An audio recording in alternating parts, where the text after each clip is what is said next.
Assalamu alaikum. Today we will learn how to make Gmail account.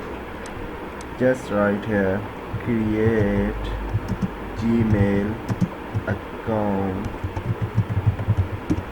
and click create Gmail account. Click this button. After that, create account. When you go there, you put the information: first name, last name, user ID as your requirement, password, and next.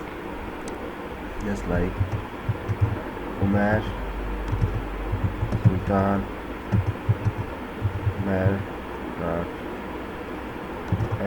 Sultan, password,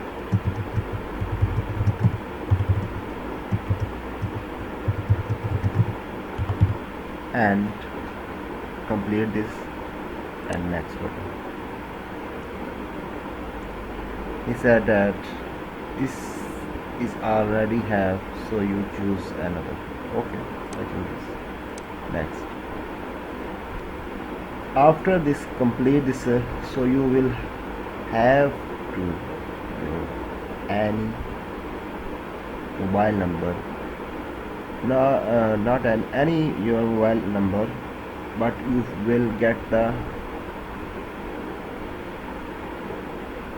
message, receive the message from Gmail and put the number on the Gmail, and after that you will complete the Gmail account.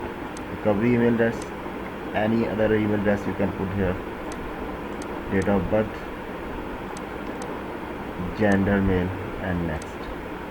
That's why that didn't complete, so we will not put it. Thank you very much.